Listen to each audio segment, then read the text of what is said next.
Hello बच्चों, let's see this question.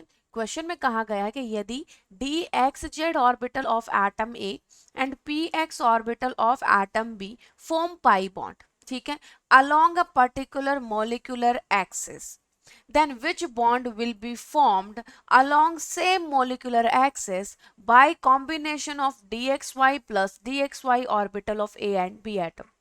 सबसे पहले ये देखो कि यहां पर मान लेते बेटा, लेटस एज्यूम कि ये तुम्हारा क्या है, जेड एक्सिस है, ठीक है, this is your Z axis.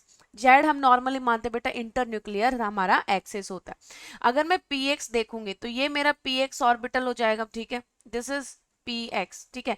यहाँ पर एक्स की जगह बेटा मान लेते हैं एक बार के लिए, जेड की जगह यहाँ पर क्या मान लेते हैं, यहाँ पर डी एक्स जेड है ना, हाँ, तो ये जेड और ये जेड, तो इधर मैंने ये मान लिया एक्स एक्सिस, ये एक्स एक्सिस, ठीक है।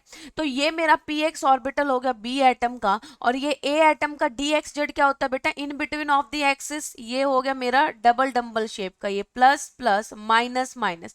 तो अब देखो, बॉन्ड जब भी बनता है तो जो एटम्स होते हैं वो इंटरन्यूक्लियर एक्सिस के अलोंग ही मूव करते हैं बेटा, है ना। ये इसी तरीके से एक दूसरे के पास आ रहे होंगे जेड एक्सिस के अलोंग। तो जब ये दोनों पास आ रहे होंगे तो ये वाला ऑर्बिटल यहां पर कुछ इस तरीके से इतना पास आ गया, तो ये पॉजिटिव और नेगेटिव, तो ये पॉजिटिव पॉजिटिव ओवरलैप करेगा और ये नेगेटिव नेगेटिव ओवरलैप करेगा, तभी तो पाई बॉन्ड बनेगा बेटा, ठीक है।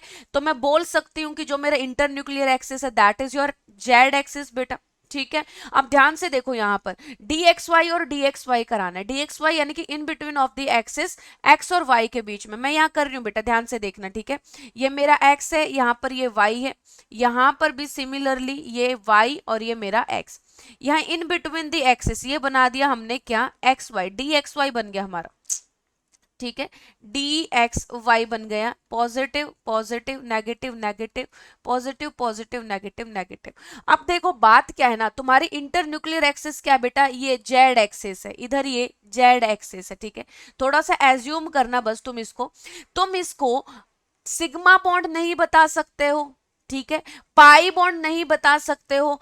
पाई बॉन्ड के लिए तो ये इसके साथ ओवरलैप करना चाहिए, ये इसके साथ ओवरलैप करना चाहिए, लेकिन ये इस तरीके से ओवरलैप कब करेगा, जब एक्स एक्सिस के अलोंग तुम्हारे एटम्स पास पास आ रहे हो।